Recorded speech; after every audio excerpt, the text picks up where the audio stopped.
The courtroom was unnervingly quiet. Only the ticking of a wall clock and the shuffling of legal papers echoed under the high ceilings of the Portland County Courthouse. Seated near the front was Logan Reed, a 33-year-old former Army sergeant, his body half paralyzed from a roadside bomb in Kandahar. A faded scar ran along his jaw, and his speech came in short, broken phrases.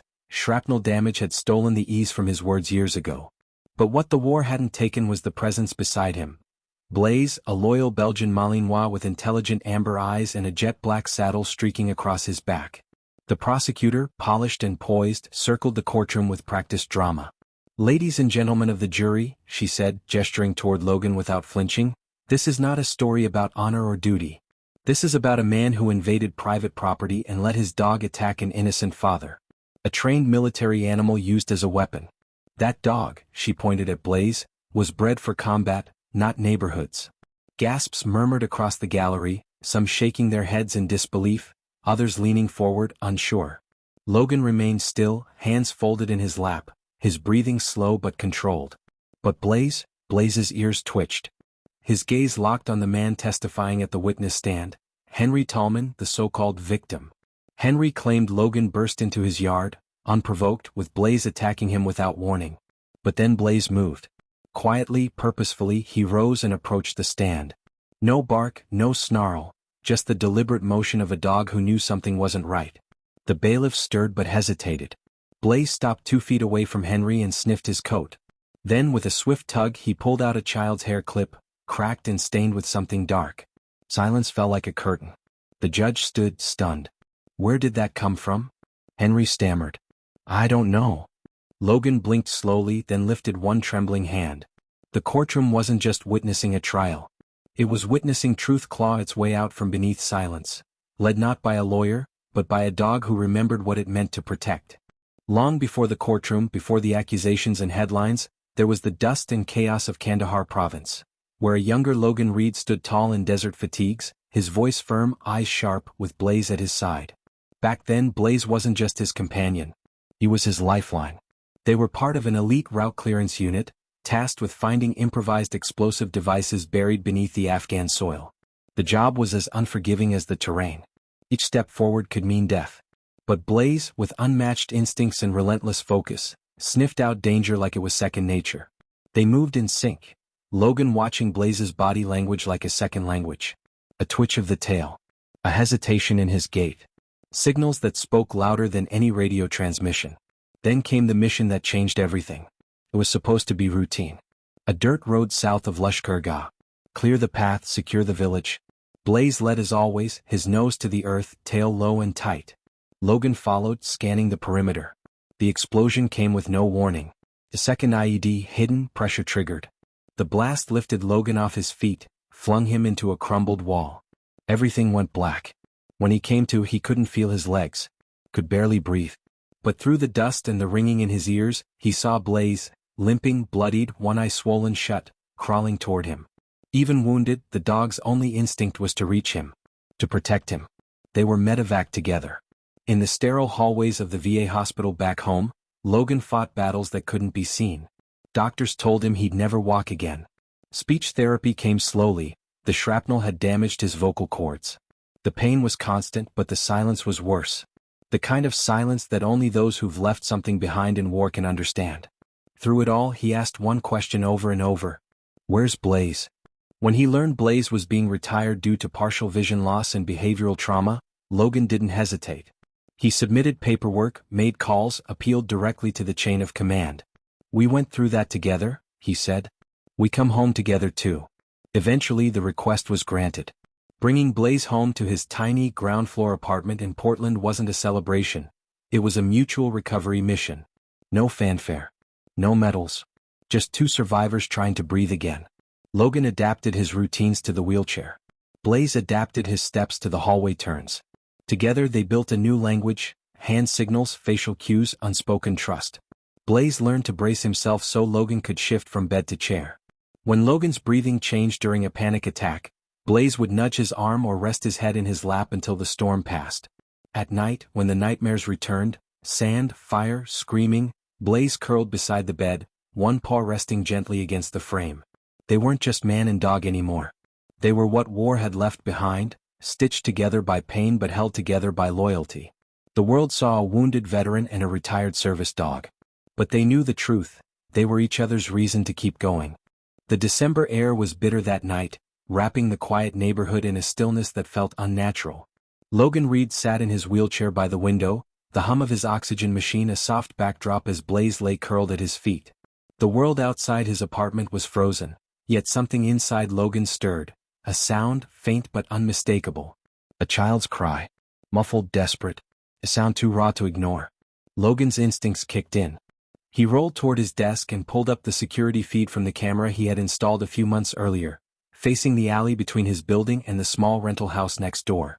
At first, there was only darkness and the hush of a sleeping street. But then movement. A man dragging a child, small, maybe 5 or 6 years old, by the arm. The boy was kicking, resisting, and in the dim grainy footage Logan caught it, a raised hand, a slap, and the boy crumpling forward. His blood ran cold. He grabbed his phone, voice shaking as he dialed. 911, I need to report suspected child abuse. It's happening now, next door. Do you have proof of immediate danger, sir? I have video, it's blurry but the sound he's crying he's being hit. I'm sorry, sir. Without clear visual evidence of harm or a direct threat, we can't enter the premises without a warrant. You may file a report and a social worker will be assigned. Logan stared at the phone. The words settled like ice in his chest. Not enough proof. Another kind of war. Another kind of silence. And this time he couldn't wait for orders. He stayed up the rest of the night, Blaze restless beside him, the dog sensing every shift in his breathing. Morning came slowly. Gray light filtered through the blinds. Then, a knock. When Logan opened the door, his heart broke. The little boy stood there, barefoot, lips trembling, a bruise blooming across his cheek and cuts on his arms. He didn't speak. He just looked up at Logan and then, without hesitation, stepped into his arms. Logan pulled him close, wrapping the child in a blanket, whispering reassurances through the tightness in his throat. You're safe now. I promise. He placed a glass of water in the boy's hands and pointed gently to Blaze, who wagged his tail, his eyes soft and steady. This is Blaze. He's our protector. The boy reached out with shaking fingers and Blaze leaned in, pressing his head gently against the child's chest. Minutes later, as Logan waited for the Child Protective Services team to arrive, the front door slammed open. The boy's father stood in the doorway, rage contorting his face. You think you can just steal my kid? He bellowed. Logan tried to block the path but his chair was too slow. Before the man could reach them, Blaze sprang forward, a flash of fur and fury. His bark shook the walls and as the man lunged, Blaze sank his teeth into the man's arm, not to maim but to stop. The man howled and stumbled back just as the CPS worker and security burst in. The damage was done. Later charges would be filed, against Logan. For trespassing. For using a dangerous animal. For being a broken veteran, overreacting. But Blaze knew the truth. And so did Logan. And a small boy, now safe, knew exactly who had saved his life. The courtroom buzzed with an uneasy hush, the fluorescent lights casting a pale glare across the polished floor. Logan Reed, 36 years old, sat motionless in his wheelchair near the defendant's table. Shoulders squared, expression unreadable, his breathing steady through the small hiss of the oxygen cannula looped behind his ears. Blaze, his steadfast German shepherd, rested calmly at his side, but his amber eyes were wide open, scanning the room, alert to every movement. Across the aisle stood the prosecutor, tall and confident, her tone sharp and rehearsed as she addressed the jury. Ladies and gentlemen, this is not about service. This is about reckless behavior. This man, though a veteran, chose to enter someone's home, take their child, and instruct his combat-trained dog to attack the father. A murmur ran through the gallery. Some people looked shocked. Others simply looked confused. Logan didn't react. He couldn't, not in the way people expected. His vocal cords, still damaged from shrapnel years ago, made every word a struggle. So instead he let his silence speak. His hands remained folded. But his right thumb moved, just slightly, brushing against his fingers. Blaze caught the signal. The judge glanced down. Control your animal, Mr. Reed. But Logan didn't move. Blaze rose slowly. There was no growl, no threat, just quiet purpose in every step as he made his way toward the witness stand where Mr. Darren Cray, the boy's father, had just testified. Cray shifted in his seat. Blaze stopped 2 feet away. Then, with careful precision, he nosed open the man's coat. Something dropped onto the courtroom floor with a faint plastic clink. A necklace. A small one. Bright blue string with a cracked plastic star. And smudges of what looked like dried blood. Gasps rippled through the courtroom. The judge stood. "What is that?" I don't know how that got there." Cray stammered, his face paling. Blaze sat beside the object and looked back at Logan. Silence. Then, a voice, small and trembling, from the back of the room. "That's mine." All eyes turned. The little boy, Owen, barely 6, stood beside a CPS worker, his hands clenched at his sides. "That's my necklace. He broke it when he hit me." The courtroom froze. Then Owen ran forward, past the rows of seats, past the stunned faces, and knelt beside Blaze, wrapping his arms tightly around the dog's neck. "He saved me," he whispered. The judge sat down slowly. Her voice was tight. "Mr. Cray, this court is hereby suspending all charges against Mr. Reed. A formal investigation into the child's welfare and your conduct will begin immediately." Cray tried to speak, but the words fell flat. There was no applause. No cheers. Just the quiet sound of the gavel as the judge recessed the hearing. Logan exhaled, a slow, shuddering breath, as Blaze returned to his side and laid his head gently on his handler's lap. The case was over. The truth had spoken. Not through shouts or cross-examinations, but through a child's tears, a dog's quiet act, and a bond deeper than words. And as the courtroom emptied, the boy looked back once more, his eyes wide and grateful. "Thank you," he said. Blaze wagged his tail. The days that followed the courtroom revelation moved like a wave, swift, chaotic, and louder than anything Logan Reed had ever asked for. The necklace, the boy's testimony, Blaze's intervention. All of it was caught on the courtroom's surveillance camera. And within hours, that clip spread across every screen in the country. 12 million views in 2 days. Headlines screamed, "Combat Dog Uncovers Child Abuse in Court." Veteran's silent companion speaks loudest. Justice barks and the world listens. Reporters knocked at Logan's door. Talk shows offered him money. Publishing houses requested book deals. One even suggested an inspirational film. But Logan, still sitting quietly in his small Pittsburgh apartment, turned them all away. He didn't want the spotlight. Not for himself. Not even for Blaze. "This story wasn't about us," he rasped softly to a persistent journalist on the phone. "It was about a boy who needed someone to listen, and a dog who refused to look away." He hung up. A week later, David Cray, the boy's father, was arrested. The investigation confirmed everything: years of hidden violence, a trail of silent pain. Melina, the mother, finally broke. Tears in her eyes, she admitted it in front of investigators. "I was too scared. I thought no one would believe me, until that dog looked at me like he already knew." The world praised Blaze. They called him a hero, a symbol of loyalty and justice. But Logan never let it change them. He and Blaze kept walking the same quiet streets, stopping at the corner coffee shop, helping the elderly neighbor fix her front step. And when the letters started arriving, hundreds of them from veterans around the country, Logan read each one.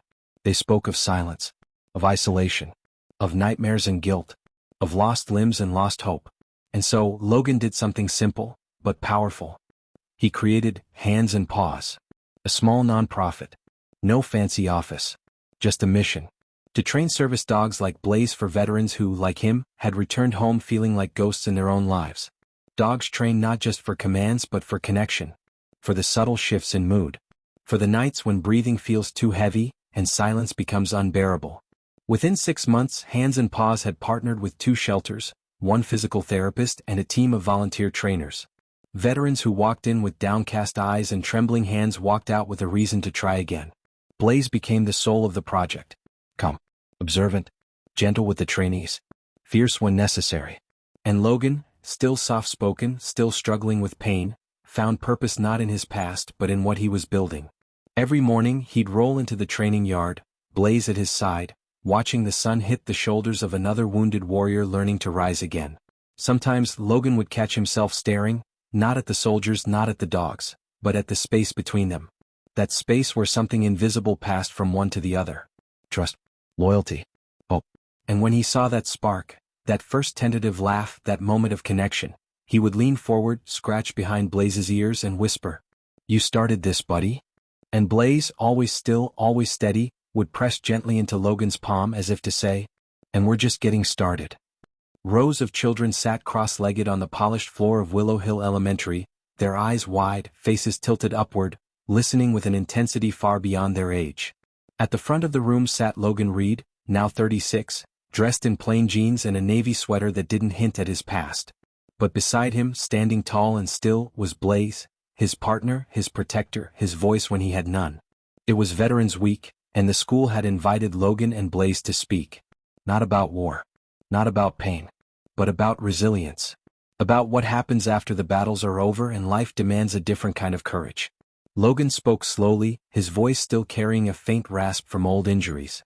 He told them of Helmand, of the day his world turned upside down, of waking up with no legs and no words. But mostly he talked about Blaze. How the dog had crawled toward him after the blast. How he had slept by Logan's hospital bed for months. How he had pulled a necklace from a woman's coat in court and helped save a child no one had dared believe. The room held its breath. Then came the final question from a girl no older than 9, her hand trembling as she raised it. "Mr. Reed," she asked, her voice just above a whisper, "do you think Blaze really knows what justice is?" Logan blinked. He looked down at Blaze, whose head tilted slightly in that familiar, almost human way. Then Logan smiled. "No," he said gently. "I don't think Blaze knows what justice means.